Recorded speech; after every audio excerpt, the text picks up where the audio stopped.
séminaire qui s'est interrompu début 2022. Le séminaire précédent il s'est déroulé fin 2021, début 2022. Il comportait six conférences et il portait sur le thème le néolibéralisme contre la démocratie.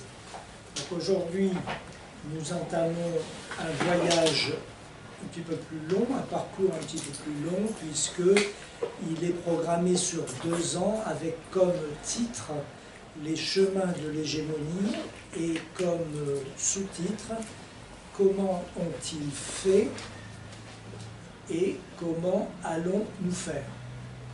Donc, comment ont-ils fait, il faut comprendre le il en question, ce sont les dominants d'aujourd'hui, et comment allons-nous faire, le nous en question, eh bien, le nous c'est nous.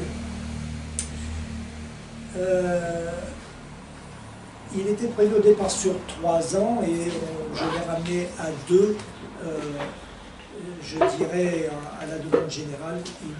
Tout le monde me disait que 3 ans c'était un tout petit peu long, donc je l'ai ramené à 2. La règle du jeu, elle est tout à fait la même que précédemment, que pour les séminaires précédents, c'est-à-dire que dans les jours qui suivent la conférence, eh bien, vous avez à votre disposition sur le site des Amis de la Liberté le texte et la trace vidéo, la trace écrite et la trace vidéo. Le programme de cette année, je vous en indique la structure la plus générale. On va commencer par 6 conférences qui ont pour objectif de visiter la notion de domination, d'hégémonie chez un certain nombre d'auteurs. Donc ce sera par exemple pour aujourd'hui Marx. La semaine prochaine, ce sera Weber. Le 28 septembre, bonsoir. Ce sera une comparaison, une confrontation entre Weber et Marx. Et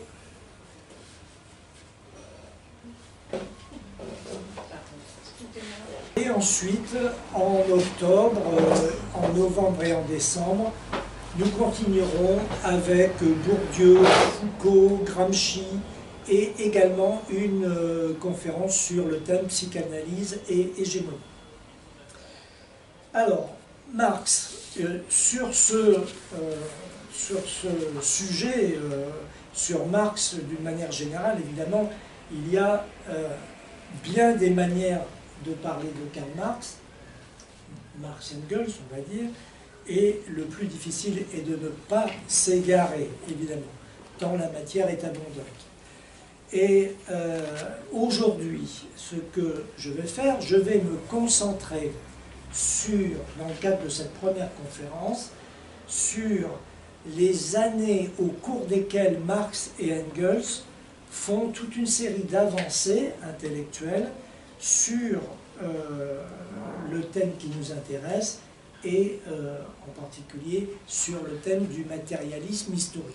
Ces années, elles vont de 1844, les manuscrits de 1844 à 1848, et là, 1848, le texte, c'est le manifeste, évidemment, le manifeste du Parti communiste. Les manuscrits de 1844, elles se terminent avec le manifeste, et entre les deux, on a les thèses sur Feuerbach, qui sont de 1845, l'idéologie allemande, on va dire l'hiver 45-46, et misère de la philosophie en 1847.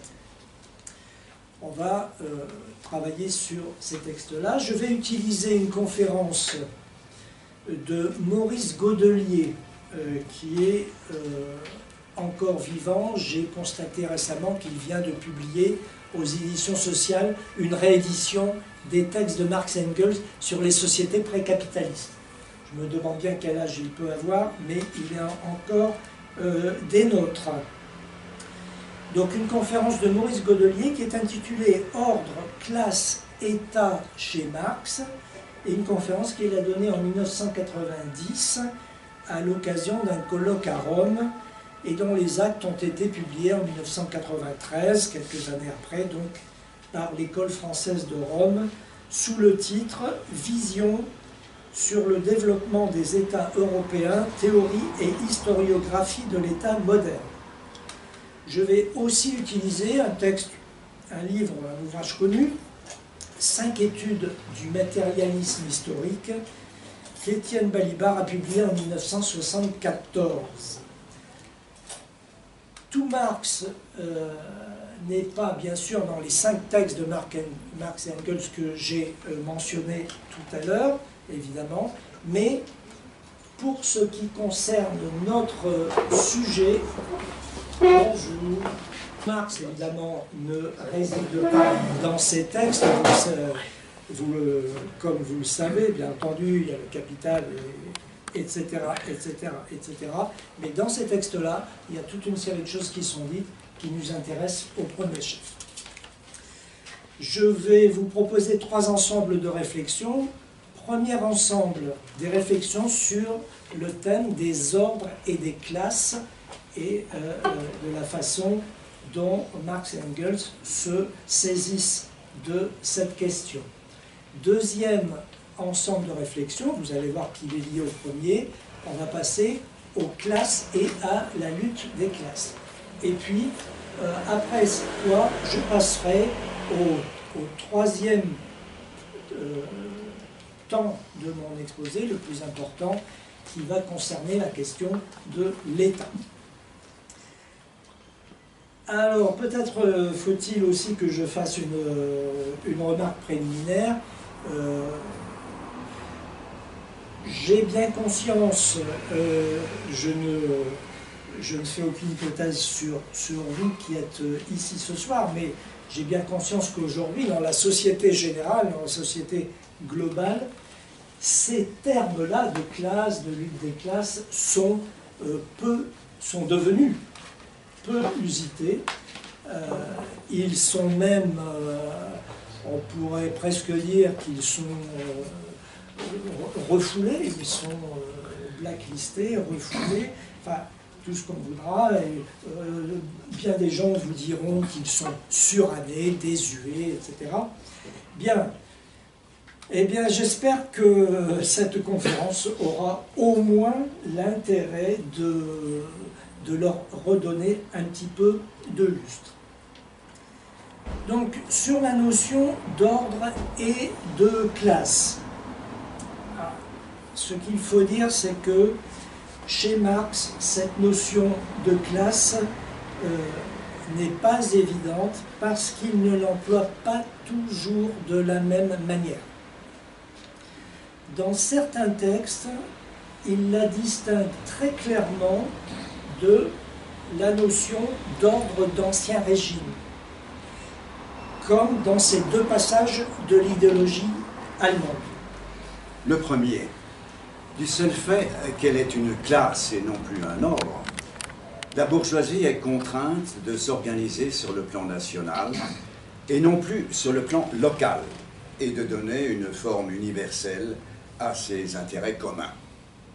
Et le second, la différence de la classe avec l'ordre apparaît surtout dans l'opposition entre bourgeoisie et prolétariat. On peut aussi citer ce passage, cette fois-ci de Misère de la philosophie.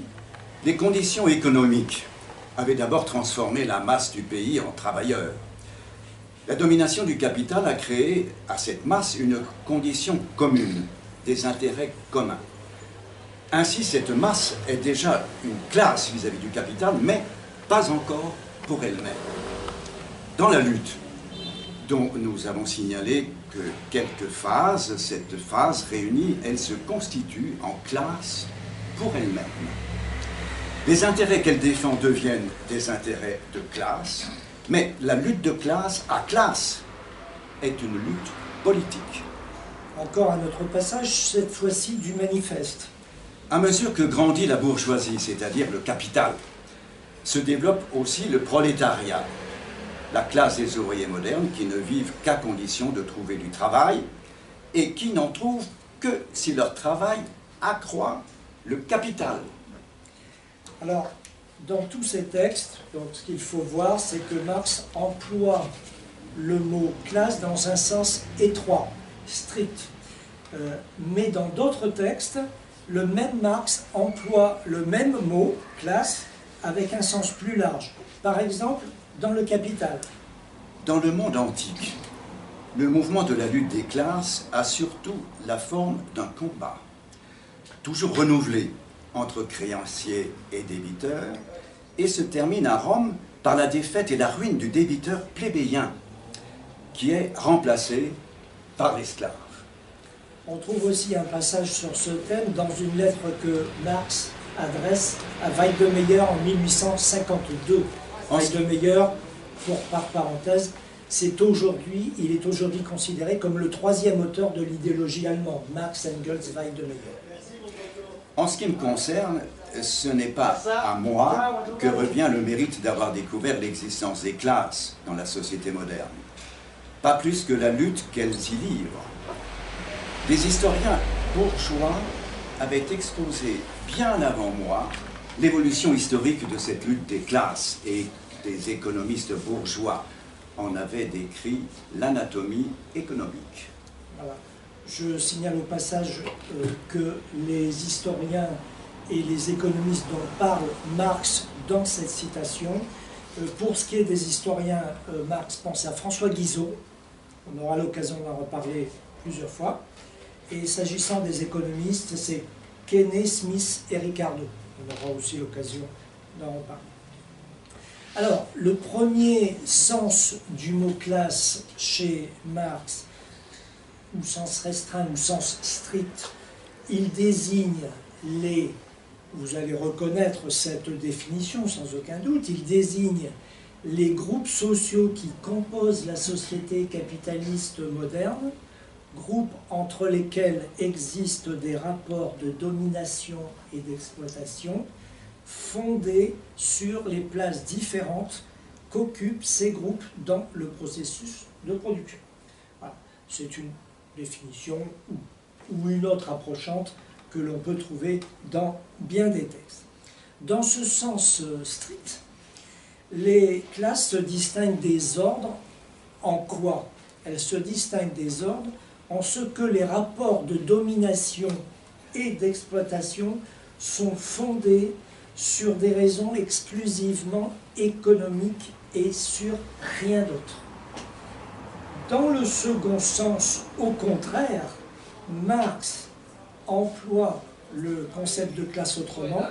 Là, il recouvre à la fois les classes des sociétés, de la société capitaliste, et les ordres, les castes des sociétés précapitalistes, qu'elles soient antiques ou féodales. Le concept de classe est utilisé dans ce cas, on va dire, dans un sens large ou dans un sens générique.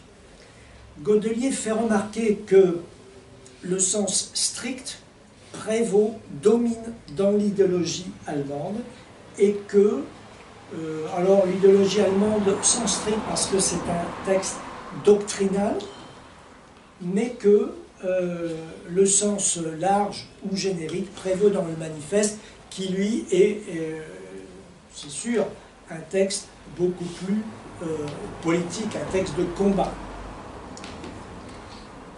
Pourquoi donc trouve-t-on ces deux sens, ces deux usages du mot classe chez Marx? Marx ne nous éclaire pas beaucoup, on en est réduit aux hypothèses. Godelier lui-même reconnaît qu'il émet des hypothèses sur cette question. L'une que Marx avait voulu mettre en évidence, que les ordres, comme les classes, reposaient sur des rapports d'exploitation et d'oppression.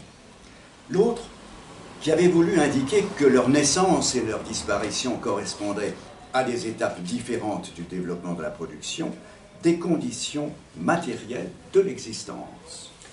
Donc on va dire, pour Marx, toutes les sociétés, qu'elles soient dès lors qu'elles sont hiérarchisées, dès lors qu'elles sont pourvues d'un état, elles peuvent être considérées comme relevant, incluant le concept de classe au sens large. Au sens large. Dès lors qu'elles sont hiérarchisées et étatiques. Bien sûr, il ne fait pas de doute que cet emploi différencié du mot classe par Marx et Engels a été une source d'équivoque au fil du temps. Historiquement, ça a été une source d'équivoque.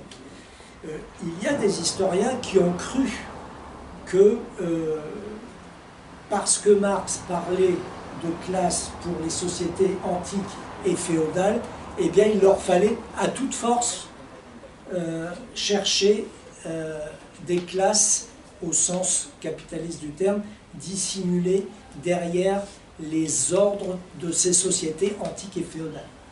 Il y a des historiens qui ont fait cette recherche-là.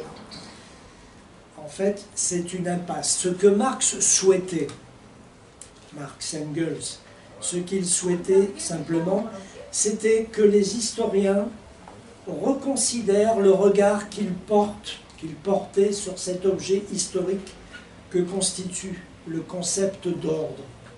Ils souhaitaient que on y voit, que les historiens y voient des aspects nouveaux qu'ils n'y voyaient pas spontanément, qu'ils n'y avaient pas encore vus. Donc, et en particulier, le type d'aspect qui relève des sociétés capitalistes et de la classe de la société capitaliste. Pour le reste, Marx distingue bien les deux concepts. Godelier précise ainsi les choses.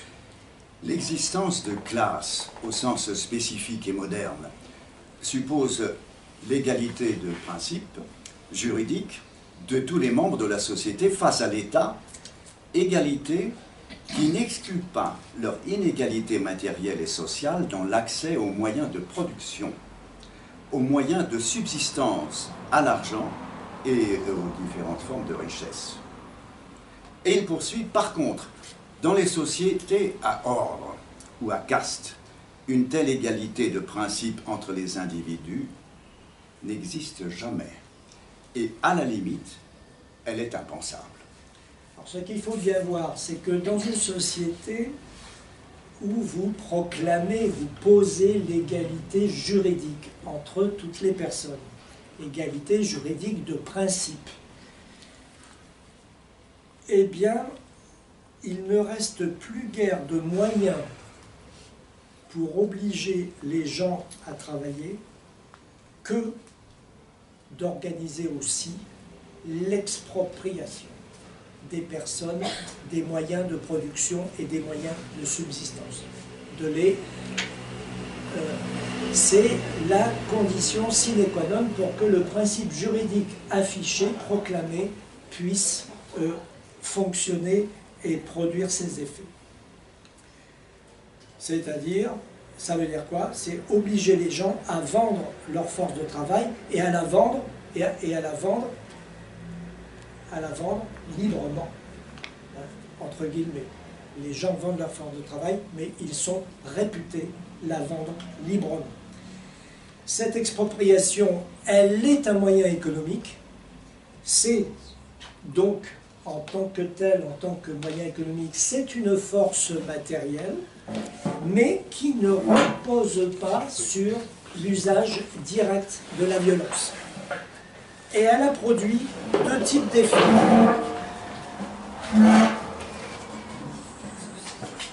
Elle a produit deux types d'effets. D'une part,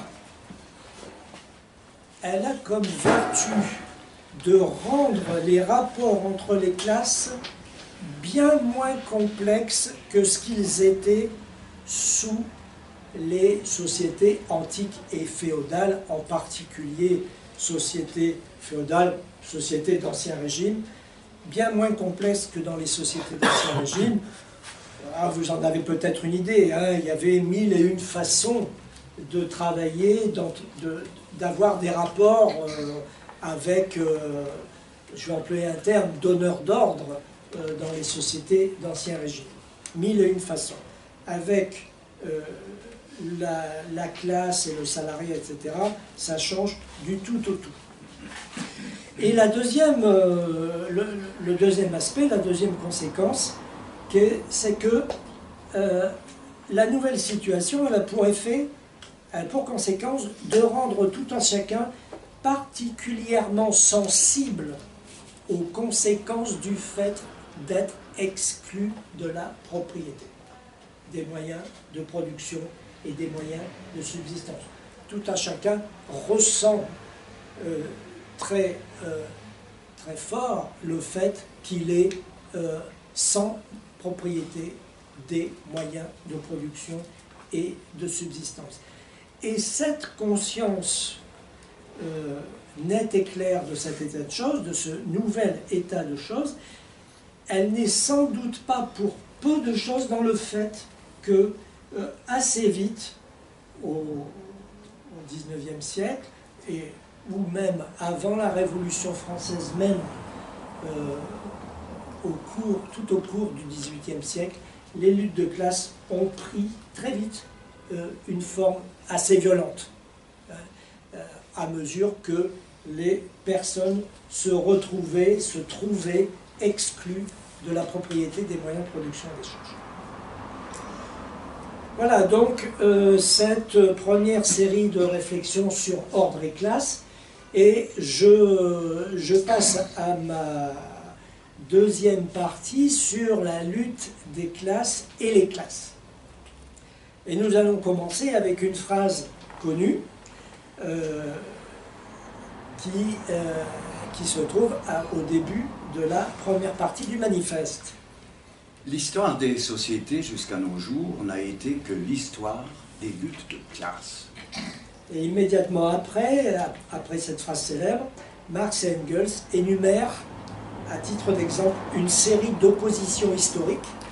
Hommes libres et esclaves, praticiens et plébéiens, barons et serfs, maîtres de jurandes et compagnons, en un mot, oppresseurs et opprimés. Voilà, vous voyez, entre la première et la deuxième phrase, entre ces deux phrases-là, Marx et Engels ont planté le décor. Là, on est dans le, je rappelle, on est dans le manifeste. Et la question... Là, on va définir un mot oui. Que Hugues vient d'employer, c'est le mot jurande. On va définir ce mot jurande. Alors, oui, alors il y a une première définition de jurande. Corps de métier constitué par le serment mutuel que se prêtaient chaque année, dans la plupart des cas, les maîtres. Et deuxième définition, charge de jurer sous l'Ancien Régime conférée par élection à un ou plusieurs membres d'une jurande choisie pour la représenter, défendre ses intérêts, veiller à l'application du règlement intérieur par métonymie, l'ensemble des jurés de la corporation. Il y a certains auteurs qui disent qu'on pourrait quelque part considérer cette institution d'Ancien Régime comme un lointain prédécesseur de l'inspection du travail. Lointain prédécesseur. Je ne sais pas si c'est vraiment une comparaison tout à fait juste, mais disons qu'il y a des aspects dans la jurande qui relèvent de ce qui relève aussi aujourd'hui de l'inspection du travail. Alors, quelques remarques à propos de ces deux phrases qui viennent d'être citées.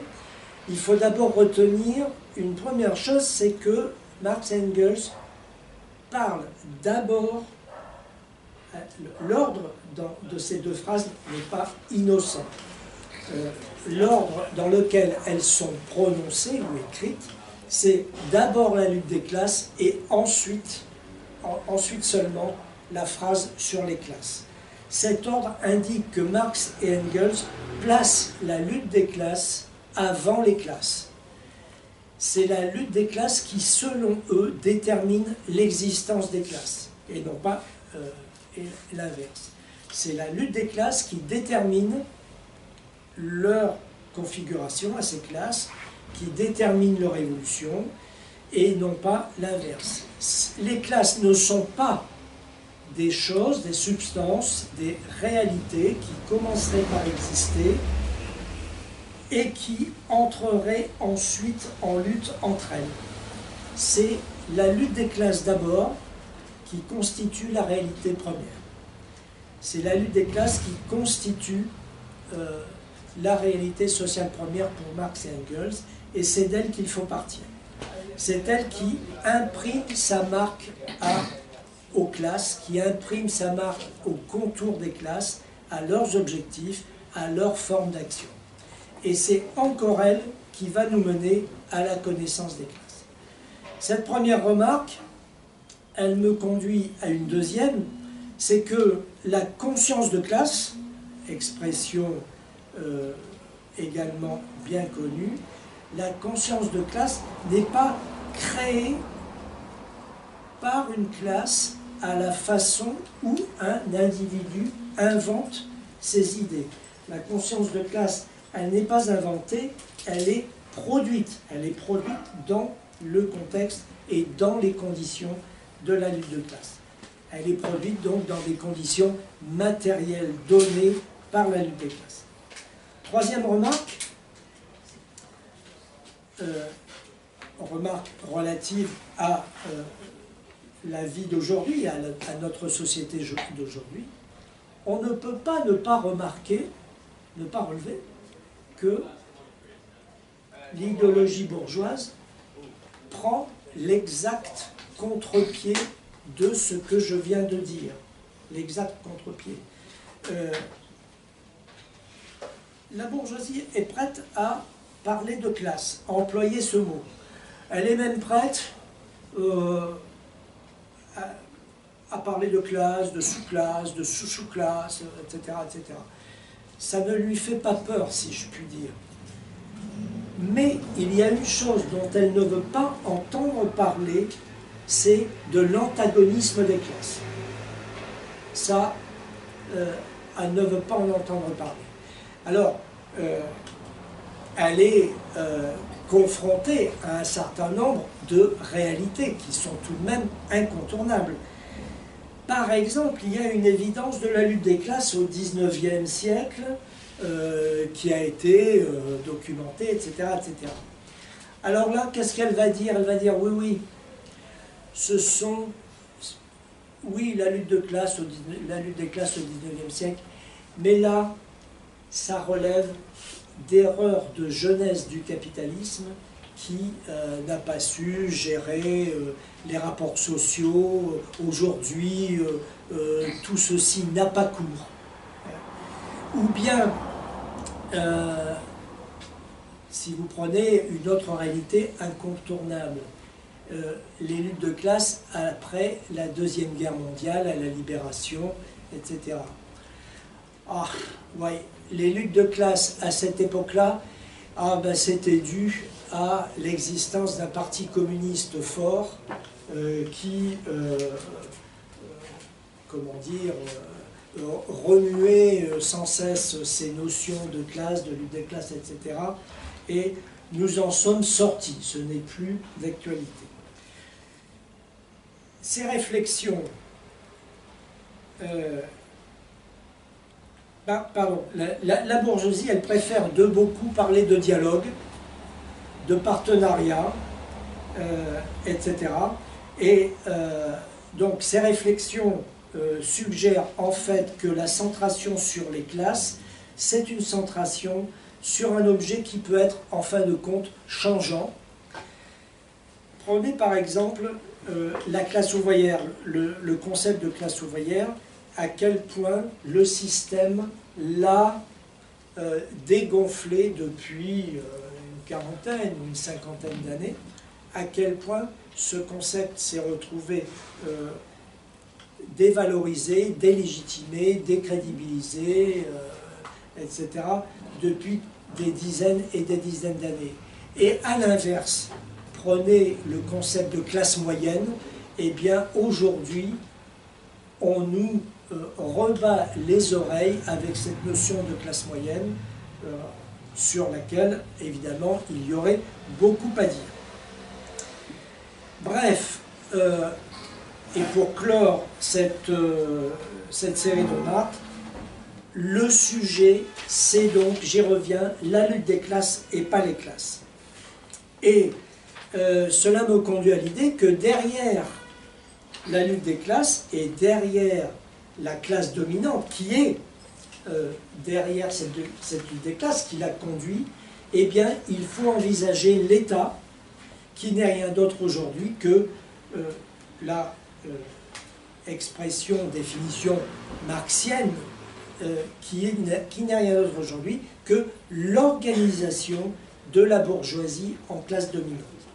Et j'en viens donc à l'État, au troisième sujet que je vous propose ce soir.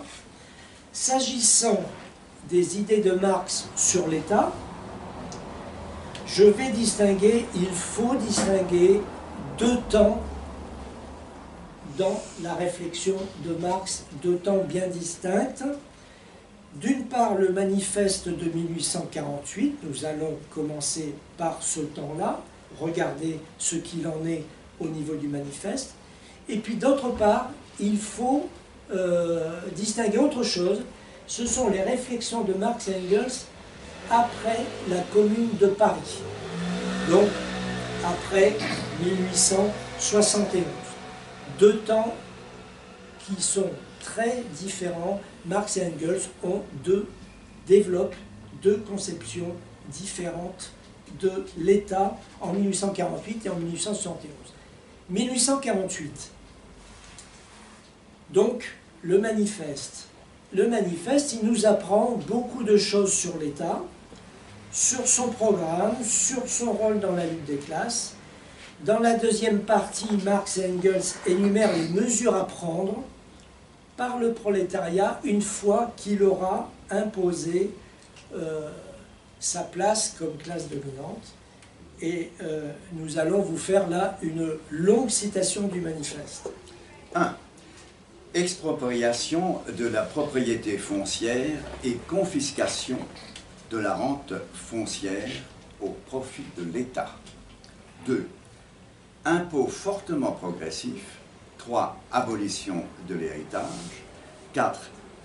Confiscation de la propriété de tous les migrants et de tous les rebelles. 5.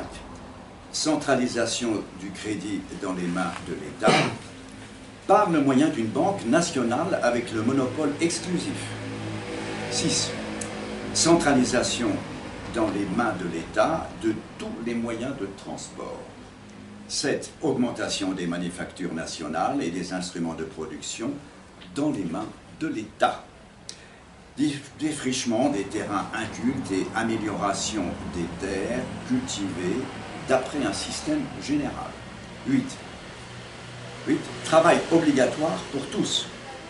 Organisation d'armées industrielles, particulièrement pour l'agriculture. 9.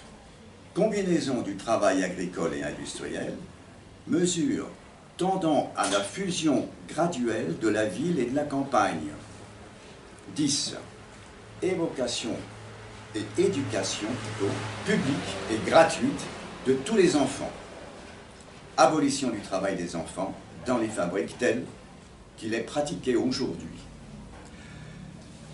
Combinaison de l'éducation avec la production matérielle, etc.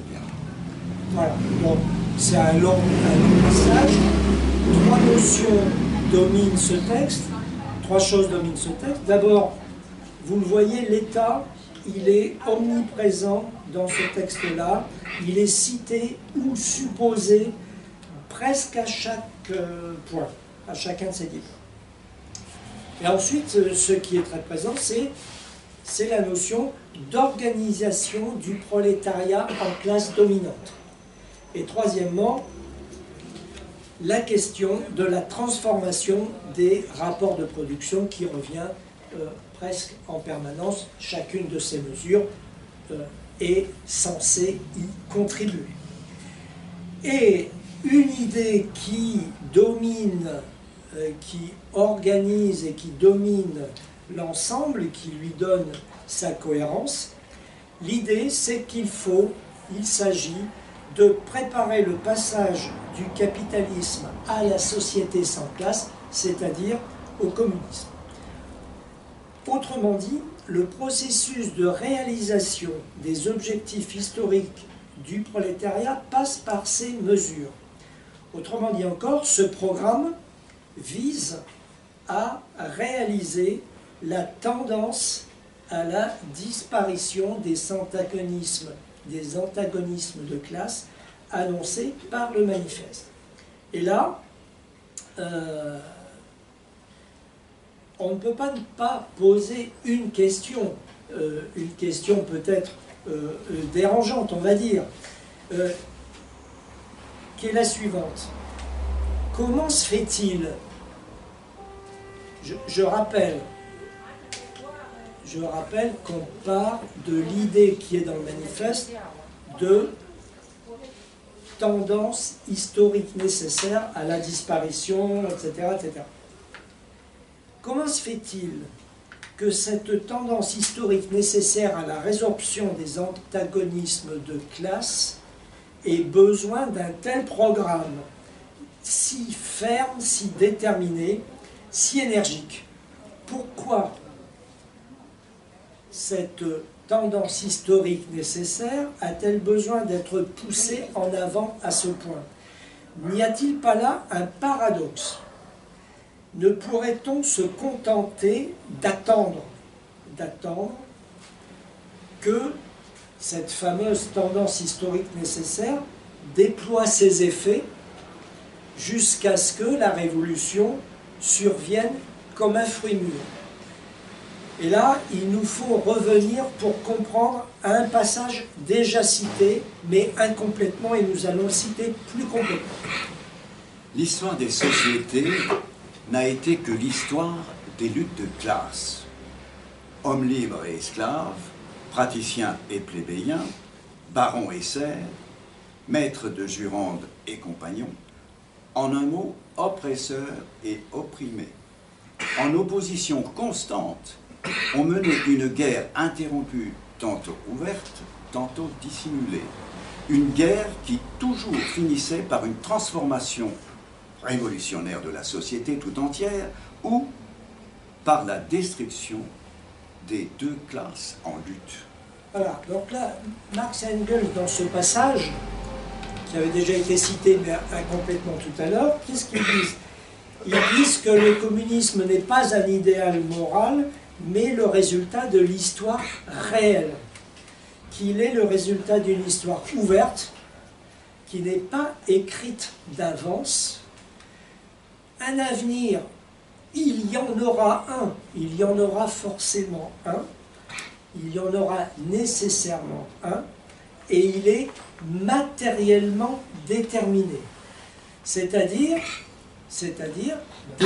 matériellement déterminé, c'est-à-dire déterminé par les forces matérielles. Mais il n'est pas pour autant prédéterminé. C'est-à-dire que la tendance historique ne se réalise pas automatiquement. Il y faut un engagement politique du prolétariat, mais bien sûr un engagement approprié, s'inscrivant justement dans la tendance historique et nécessaire à la réalisation de celle-ci. Et donc, cette remarque ou cette analyse de Marx, évidemment, elle nous explique la fermeté, la précision de ce passage du manifeste. Les mesures, elles sont évidemment indispensables pour faire avancer les choses. Voilà, ceci étant dit, qui me semble-t-il mériter de l'être, je reviens au programme du manifeste et à la conception de l'État qui le traverse. Marx et Engels parlent ainsi de l'État dans le manifeste. Au sujet des instruments de production, ils parlent de centraliser tous les instruments de production dans les mains de l'État, c'est-à-dire du prolétariat organisé en classe dominante. Dans l'État et la Révolution, Lénine trouve que cette définition, elle est intéressante au plus haut point, dit-il, car elle indique clairement la nécessité pour le prolétariat d'organiser sa domination politique pour mater, dit Lénine, pour mater la bourgeoisie. Mais elle lui paraît intéressante aussi parce qu'elle véhicule une vision de la classe dominante, de toute classe dominante quelle qu'elle soit, comme étant organisée pour sa domination. Le manifeste dit ce qu'il doit en être pour le prolétariat. Les 10 mesures qui ont été citées tout à l'heure, elles en constituent le socle, mais il dit aussi ce qu'il en est pour la bourgeoisie. Elle s'organise en classe dominante, dans l'État représentatif moderne, au sein duquel le gouvernement moderne n'est qu'un comité qui gère les affaires communes de la classe bourgeoise tout entière. Voilà. Donc là, Marx et Engels ne nous donnent pas de détails, mais bref, cette première conception de l'État, qui est celle du manifeste, eh bien, elle va être remise en question une trentaine d'années plus tard, après l'expérience de la Commune de Paris, et on en a un indice, un premier indice fort dans l'Anti-Düring d'Engels. C'est un ouvrage que Engels publie en 1878. Alors l'Anti-Düring, c'est quoi? Le titre complet, c'est Monsieur Eugen Düring bouleverse la science. C'est un ouvrage dans lequel Engels, sous couvert de polémiquer avec Düring, propose, on va dire, un exposé méthodique et complet du matérialisme historique. C'est un ouvrage qu'il a composé en plein accord avec Marx, et même Marx en a écrit certains passages. Par exemple, dans un chapitre du livre, Marx écrit ceci: L'État est le représentant officiel de toute la société, sa synthèse en un corps visible. Mais cette synthèse n'existe que pour un temps, comme état de la classe qui, pour son temps, représentait elle-même toute la société. Alors, question, quand et pourquoi l'État est-il apparu? Réponse également dans l'Anti-Düring et de Marx aussi. L'État, auquel les groupes appartenant aux communautés d'une même tribu avaient abouti dans leur évolution pour, au début, simplement ne pas perdre de vue leurs intérêts communs et pour se défendre contre l'extérieur. L'État, donc, eut désormais tout autant pour fin de maintenir par la violence les conditions de vie et de domination de la classe dominante contre la classe dominée. Alors, que veut dire ce passage? Il veut dire que l'État a les fonctions suivantes. 2 fonctions. D'une part, gérer les intérêts communs aux divers groupes sociaux, maintenir, y compris par la violence, l'unité de la société, la cohérence de la société, et la défendre contre les menaces extérieures. Première fonction. Et la deuxième fonction, c'est aussi de maintenir les conditions de vie et de domination des dominants. Autrement dit encore, si on analyse bien le texte cité, pour comprendre l'État, il faut remonter aux ordres et classes qui structurent la société, et pour comprendre les ordres et classes qui structurent la société, il faut remonter aux différentes formes de propriété, d'expropriation. Propriété, expropriation, il faut envisager les 2 termes ensemble, évidemment, ils sont étroitement, intimement associés.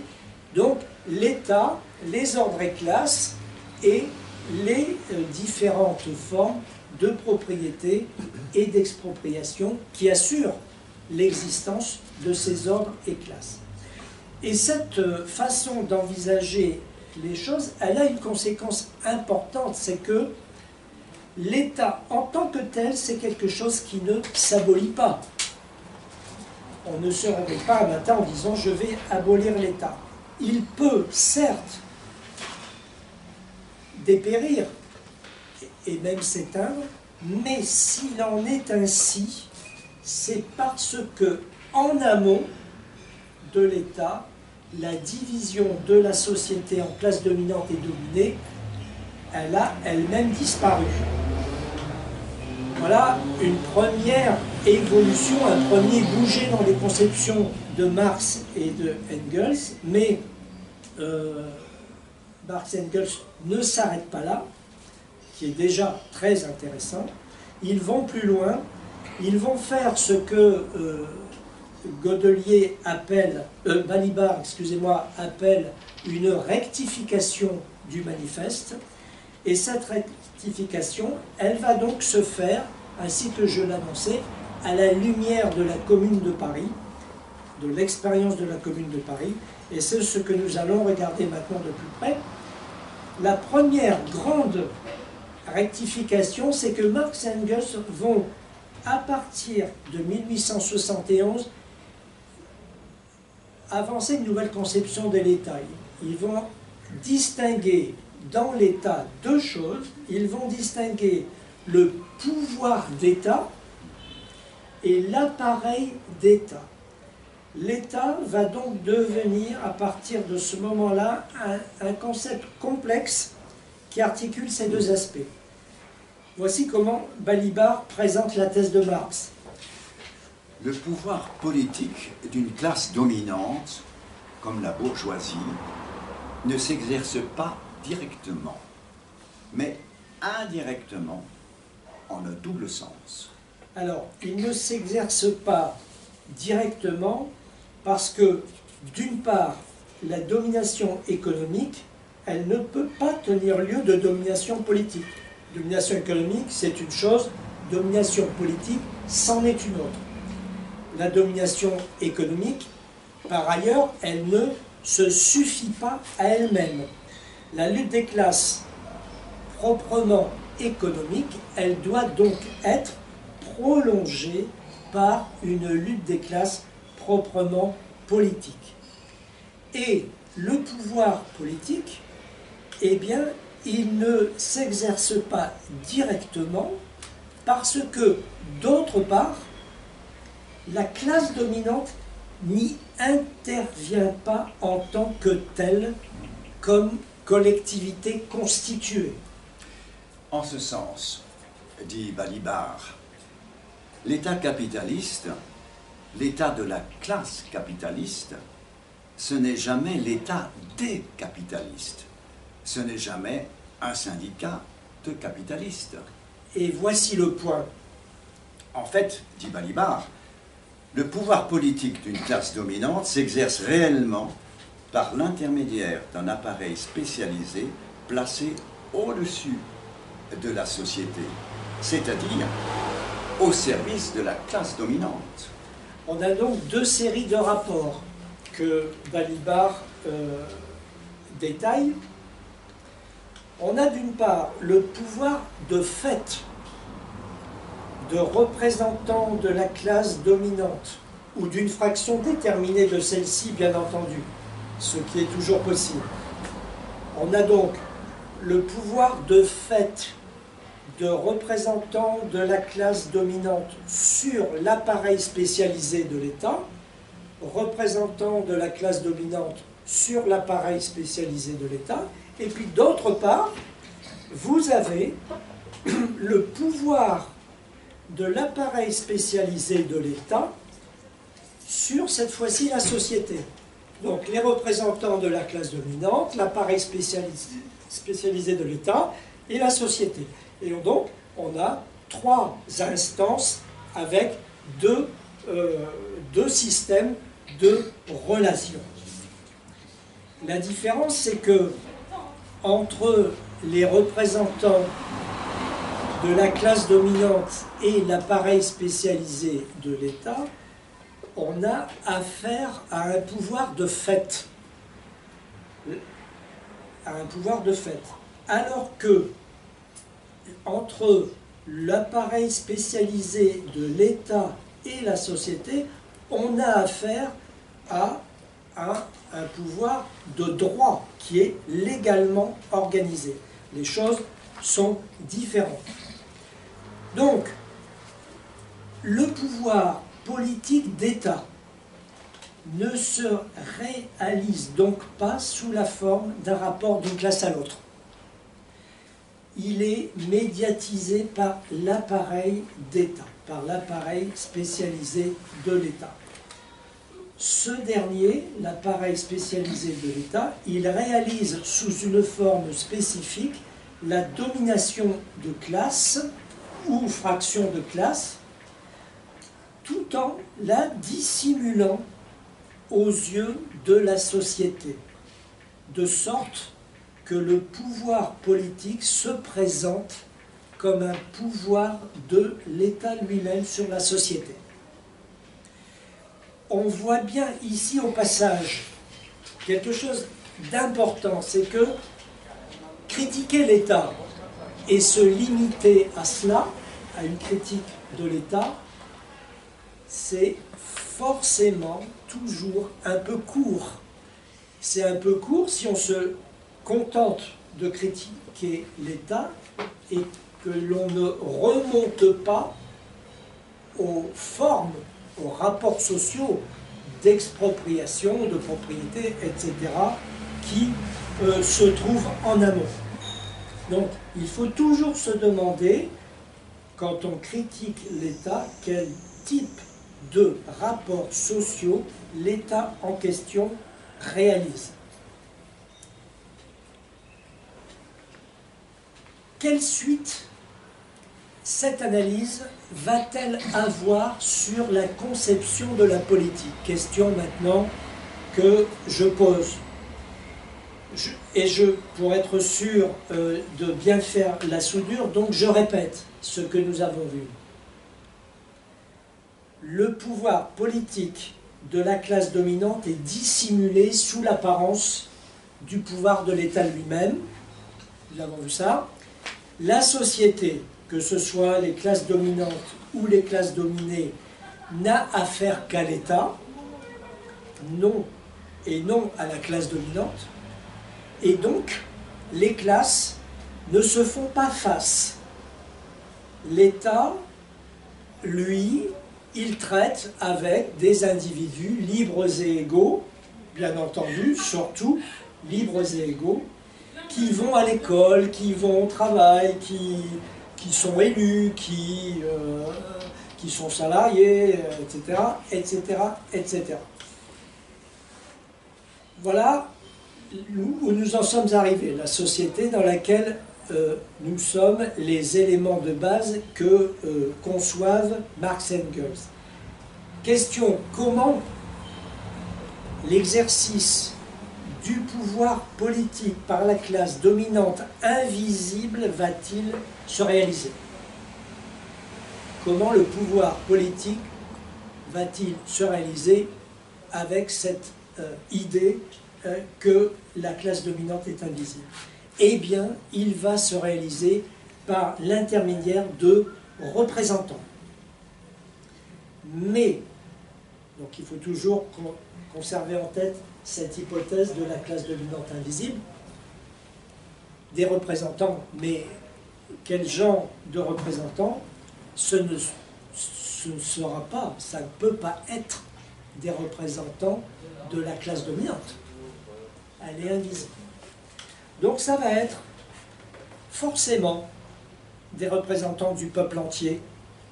Ça va être forcément des représentants du peuple entier. À charge pour la classe dominante d'organiser l'appareil d'État pour que ce schéma se réalise et fonctionne. Et cette construction inscrite dans la durée, soumise à de multiples compromis en fonction des classes, eh bien, elle a un nom, c'est la démocratie bourgeoise. Balibar formule ainsi les choses. Les représentants de la classe bourgeoise qui exercent le pouvoir qu'elle détient sur l'appareil d'État doivent alors, d'une façon ou d'une autre, être transformés en représentants du peuple entier. Si on regarde bien le manifeste, on trouve dans le manifeste une phrase qui dit presque ça. Il faut le dire. Pour atteindre ses fins politiques propres, la bourgeoisie doit mettre en branle le prolétariat tout entier. Donc il disait ça en 1948 déjà, Marx et Engels. Mais à la lumière des développements qu'ils ont apportés à leur conception après 1871, je trouve que cette phrase, elle prend plus de relief. Alors maintenant, regardons ce que toutes ces idées ont comme conséquence sur la pratique de la politique dans le cas de la dictature du prolétariat. Et donc, encore une fois, l'expérience de la Commune de Paris va se révéler précieuse pour aider Marx à penser cela, et avec la distinction entre pouvoir d'État et appareil d'État, je le rappelle. Jusqu'à présent, le renforcement du pouvoir d'État d'une classe et celui de l'appareil d'État sont toujours allés de pair dans les conceptions de Marx. Et c'est ce qui va changer avec la dictature du prolétariat. Le renforcement du pouvoir d'État a pour condition, dit Balibar, l'affaiblissement de l'appareil d'État, ou plus exactement, la lutte contre l'existence de l'appareil d'État. Alors pourquoi cela? Pourquoi cette différence? C'est parce que la machine d'État que la nouvelle classe dominante, le prolétariat, trouve devant elle, au moment où elle accède au pouvoir d'État, eh bien, cette machine qui a été construite par l'ancienne classe dominante et pour elle, cette machine ne peut pas ne pas travailler pour cette ancienne classe dominante, cette classe devenue anciennement dominante. Elle ne peut pas non plus travailler pour la nouvelle. Le prolétariat ne peut pas donc reprendre à son compte un instrument construit pour la bourgeoisie, par et pour la bourgeoisie. Il doit donc, dit Balibar, engager la lutte contre l'existence de l'appareil d'État. Et cette situation, pour être viable et soutenable, elle suppose deux choses. D'une part, il faut développer à côté de l'appareil d'État et contre lui, pour le contrôler, des organisations politiques de masse des travailleurs. Des organisations politiques de masse des travailleurs. Les élus et fonctionnaires seront, dit Marx, responsables et revocables devant elle.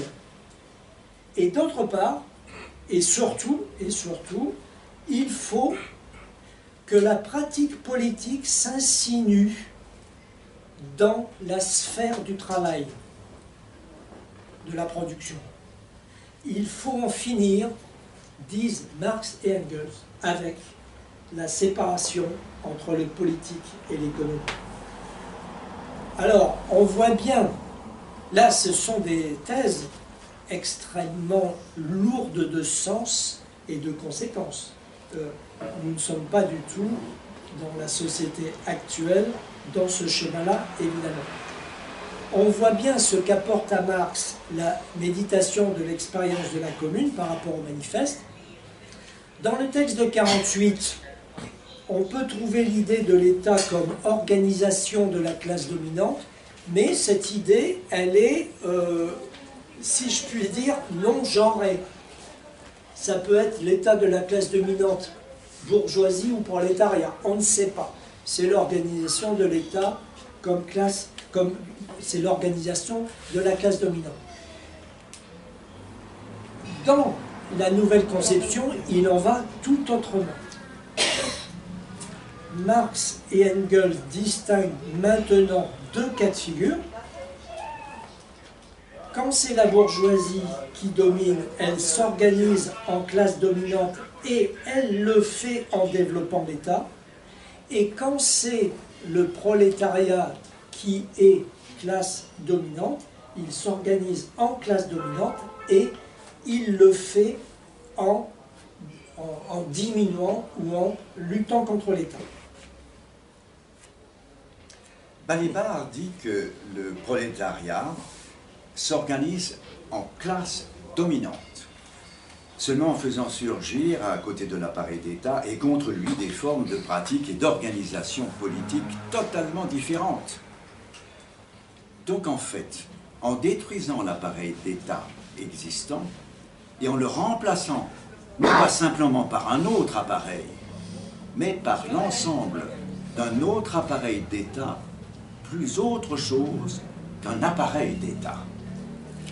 En particulier, en dictature du prolétariat, la répression n'est pas seulement organisée par l'appareil d'État, comme dans toutes les sociétés, y compris bien sûr les sociétés démocratiques, mais aussi cette répression, donc, elle est assurée de manière croissante parce que Balibar appelle un pouvoir général, à savoir les masses organisées de travailleurs que dirige le prolétariat. Soit une réalité contradictoire, bien sûr, qui est faite d'État et de non-État. Entendons-nous bien, non-État, ne pas comprendre zéro État, mais comprendre plutôt un autre État au sens positif, un autre État en lutte contre le premier. Une idée s'impose nettement à l'issue de ces analyses, c'est l'importance cruciale, fondamentale, évidemment, de la question du parti communiste dans la visée et la vision qui est celle de Marx et Engels.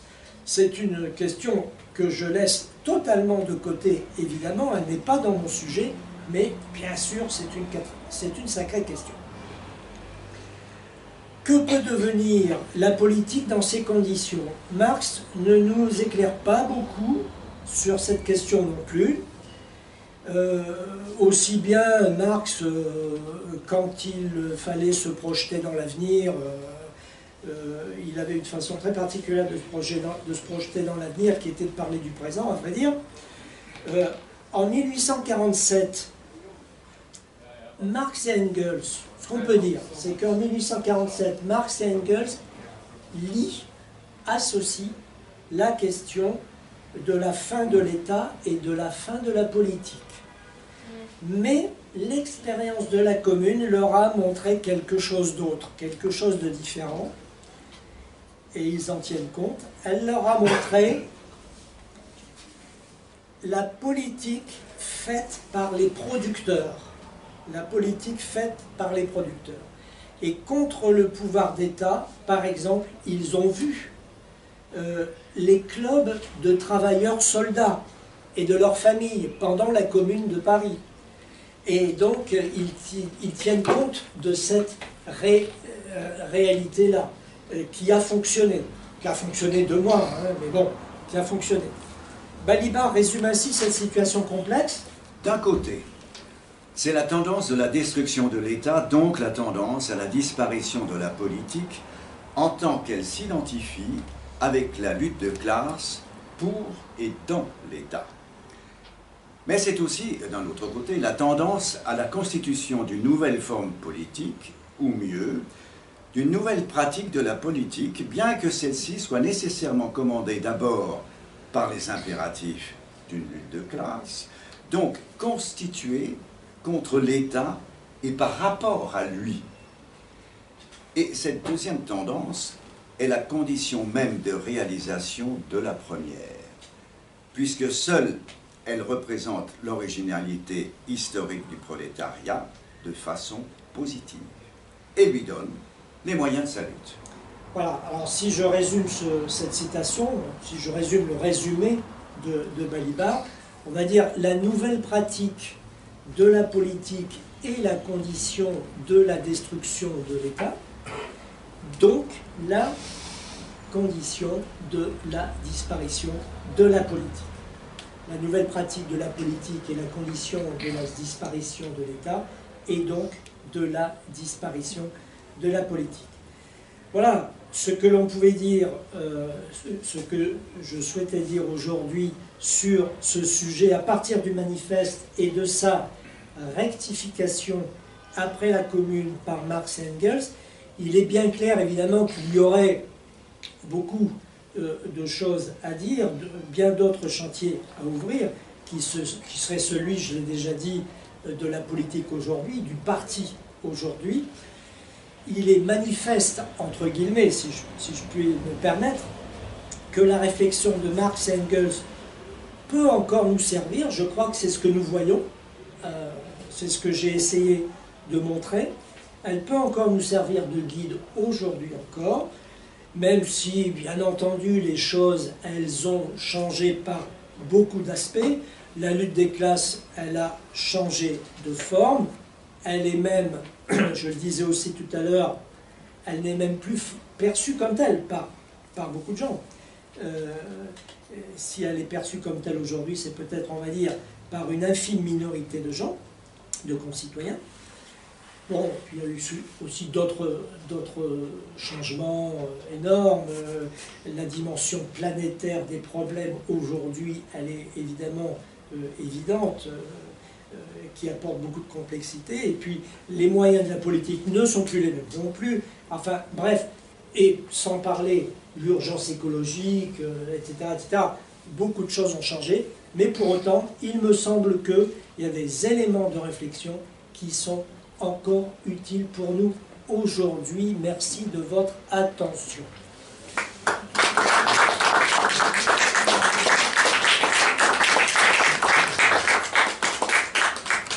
Et maintenant, à vous la parole.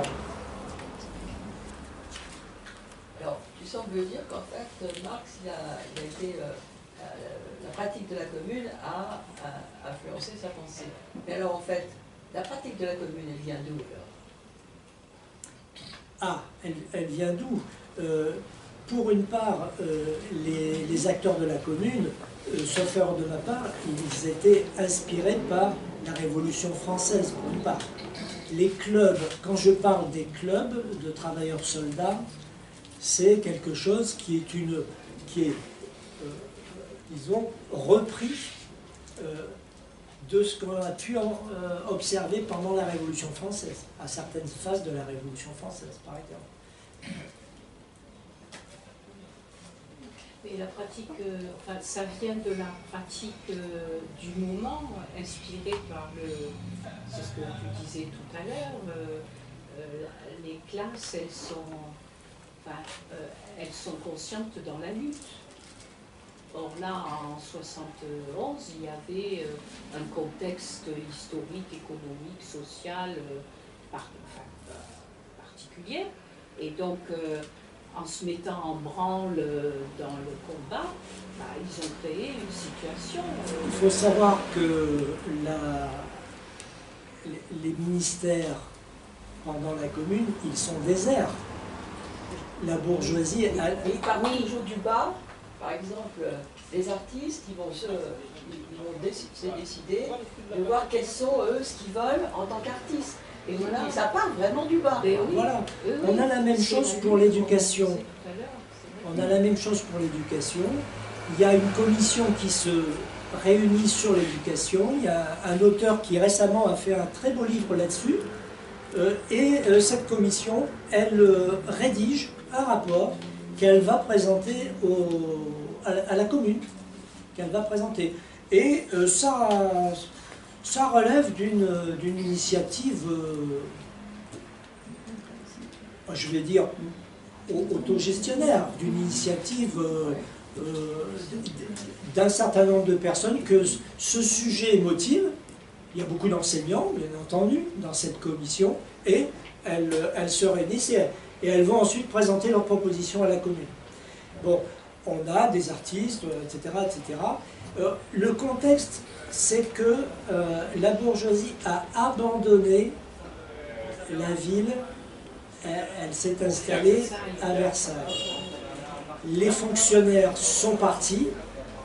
Ils sont partis en, je sais pas, en un jour ou deux, en 2-3 jours. Ils ont déserté, ils se sont évaporés. Et la commune, elle est confrontée à cette situation. Bon, nous connaissons la fin, bien entendu, la fin de l'histoire, nous la connaissons. Et donc, on va assister à une efflorescence d'initiatives dans tous les domaines. Là, j'ai cité l'école, qui est un domaine que je connais bien, mais il y a d'autres domaines comme ça, d'initiatives qui partent du bas et qui vont aller vers la commune. Il y a une très importante, c'est sur la laïcité.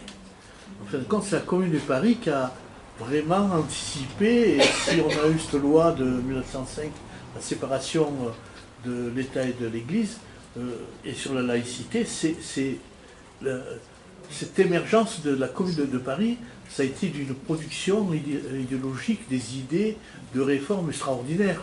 Malheureusement, ça a duré 2 mois. Ça n'a pas duré. Mais c'est vrai que la première séparation des églises et de l'État, c'est très clairement la commune qui l'a affirmé, qui l'a posé. Et, oui. Pour en revenir à l'État, non seulement il est absent parce qu'il est à Versailles, mais en même temps il est absent symboliquement et moralement parce que il y a eu la guerre contre les Prussiens, on a perdu. Et ça a été une cata pour l'État aussi, qui a accepté les faits. Et ça a renforcé l'absence de l'État tel qu'il était. Ça a beaucoup joué dans la commune, d'ailleurs. Dans la commune, ça a beaucoup joué. La défaite. D'après ce que je sais, les historiens ont dit que c'est quand même la bourgeoisie qui aurait fait appel aux Prussiens. Ah ben, ils ont même passé un accord, et qui est quand même assez incroyable. Et il y a une chose que je m'amuse parfois à citer, je suis alsacien et j'étais sensibilisé par Strasbourg. Strasbourg a eu une commune qui était là et qui était formée par d'anciens, ils étaient dans l'armée prussienne, mais qui avaient déserté dans la Baltique pour revenir en Alsace. Ils ont créé une commune à Strasbourg qui a duré 3 ou 4 semaines. Et il y a eu un accord entre Bismarck et qui a été comment il s'appelle, Thiers, merci. C'est pour la suppression de sa statue. Et Thiers, ils se sont mis d'accord et ils les ont fusillés. En accord entre les deux. Ils sont tous morts. Mais il y a eu... voilà. Et on n'en parle jamais dans les livres d'histoire, bien entendu. Il y a eu une coordination entre les Prussiens, enfin allemands prussiens, et Thiers au moment de la Commune de Paris, contre la Commune de Paris. Les Allemands ont permis à Thiers de constituer une armée de je sais pas, quelques milliers ou quelques dizaines de milliers d'hommes pour comment dire, contrebattre la Commune de Paris. Ça s'est fait, je crois bien même, en libérant des prisonniers, etc. Donc là, il y a une collusion, évidemment. Évidemment. Et de part et d'autre, évidemment, ce qui lie tous ces gens-là, c'est la bourgeoisie, quoi. C'est le côté bourgeois. Oui, l'accord, c'est que Bismarck s'engageait à libérer 100 000 prisonniers. C'est ça. Donc c'est énorme. Bon. C'est énorme. Alors ensuite, bon, les clubs, la commune. Les clubs, c'est essentiellement des organes de débat et, si j'ose dire, de lutte. Qu'est-ce qui se passe à la commune? Les organes de lutte deviennent l'appareil d'État, si on peut dire. Bon. Et c'est ce que, comme ça par exemple, que Lénine comprendra ensuite, en disant les conseils, les soviets, c'est pareil, c'est l'appareil de lutte, ça va devenir l'appareil d'État. Tout pouvoir aux soviets. Là, ensuite, si juste une remarque sur le problème des classes et des deux sens. Oui. Parce qu'il y a un lien que Marx établit plus tard. Si j'ose dire, dans le Capital, il donne une définition assez simple des classes qui permet de voir pourquoi on peut l'appliquer à des sociétés antiques, par exemple. C'est de dire tout simplement ce qui définit une classe, c'est en particulier une classe dominée, c'est la combinaison des travailleurs avec les moyens de production. Il donne un exemple tout con et très simple. Hein. D'un côté, par exemple, l'esclave, c'est un moyen de production. Comme le bœuf, la charrue et le reste. Donc le maître lui donne à bouffer comme il donne de l'avoine au cheval ou du foin, etc. Bon, le prolo moderne, c'est une combinaison complètement différente, parce que le prolo, c'est pas un moyen de production. Il en est complètement coupé. Bon, la meilleure preuve, c'est que s'il n'arrive pas à se vendre, il est chômeur. Et donc c'est cette combinaison spécifique qui fait qu'on peut appliquer rétrospectivement, si on veut, aux sociétés antérieures.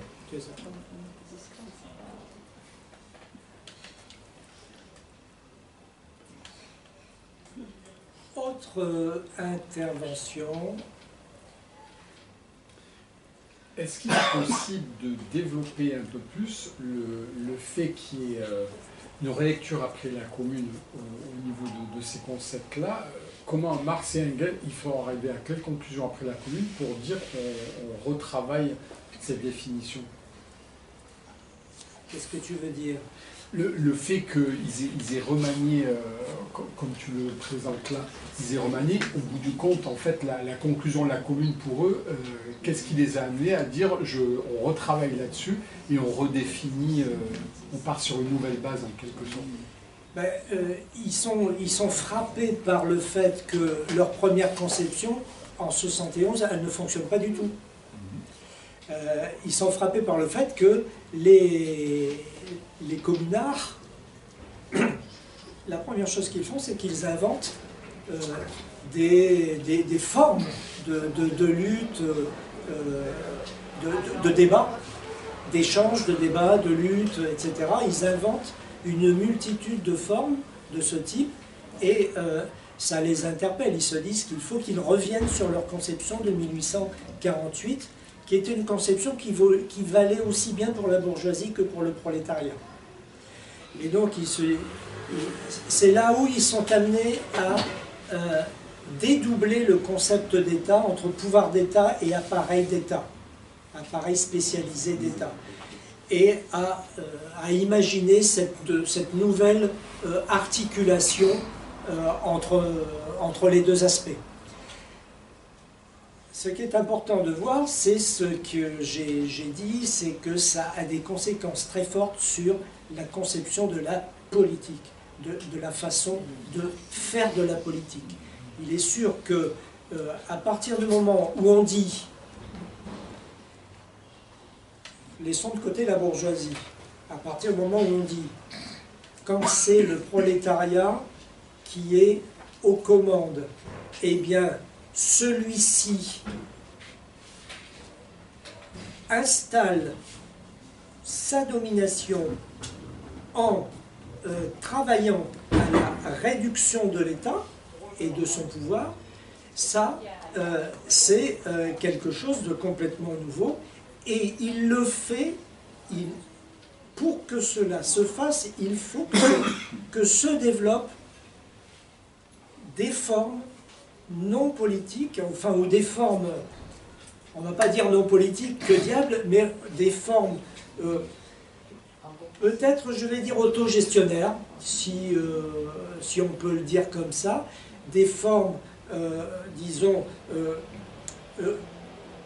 granulaires, quelque part, c'est-à-dire dans toute la société, dans tous les espaces, dans toutes les sphères, dans tous les lieux, il faut que se développent des instruments, des lieux de lutte, et c'est dans cette mesure-là où ces formes-là vont se développer et où elles vont exercer une concurrence destructrice pour l'État. C'est dans cette mesure-là que le prolétariat va progressivement installer sa domination et réduire l'État. Michel, elle vient de me dire, je trouve que c'est ça, En fait, ils veulent une véritable démocratie.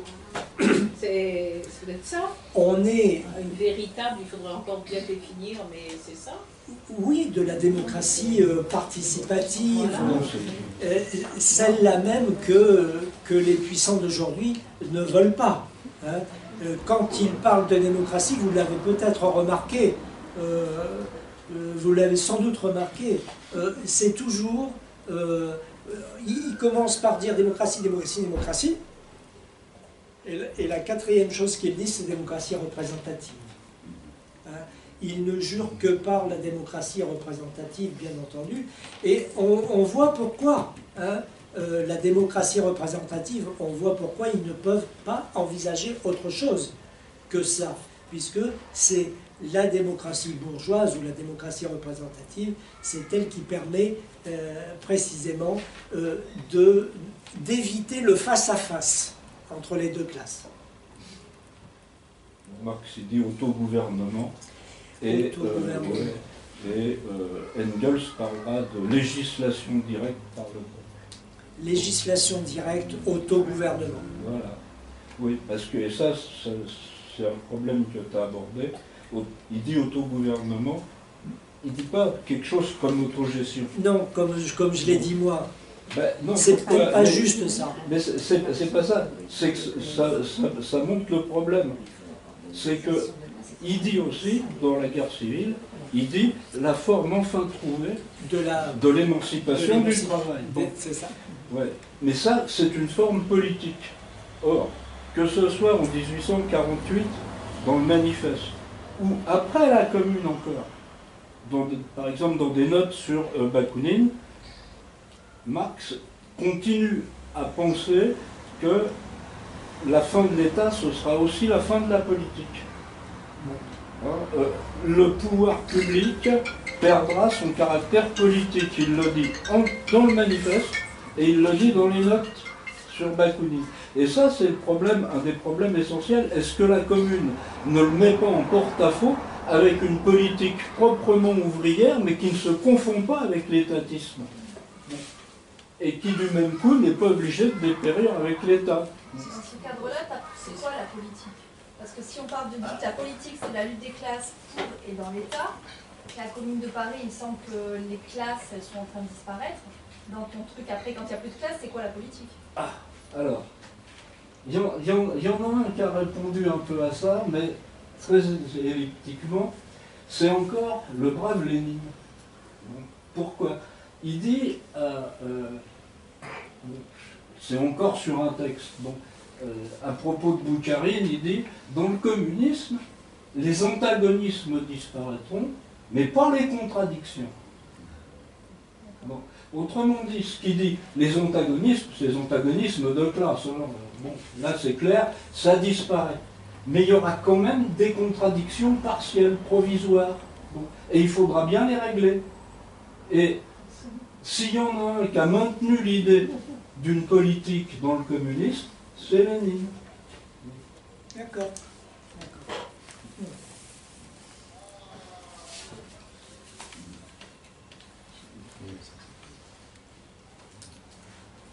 That's all, folks. Je parlais de la prochaine. Alors voilà, c'est ça que je m'apprêtais à faire. Donc la prochaine fois, mercredi prochain, nous allons traiter Weber et la domination. Max Weber et la domination.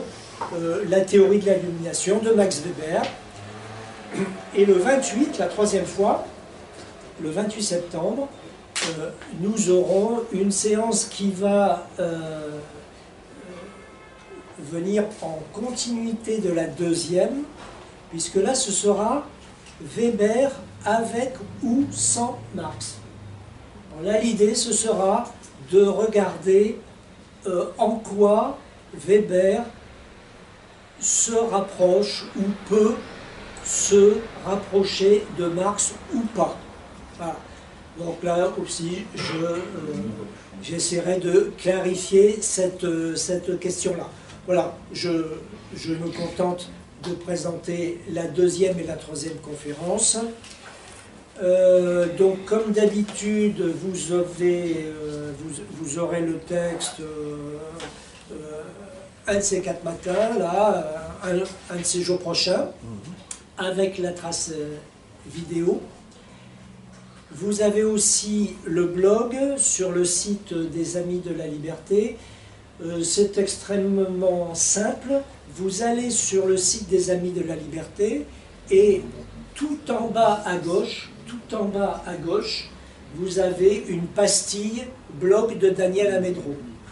Et sur ce blog, vous trouvez l'argument du séminaire que je n'ai pas rappelé ce soir, enfin je me suis contenté de rappeler le titre et le sous-titre, mais l'argument du séminaire et des résumés de lecture et puis le programme complet pour cette année.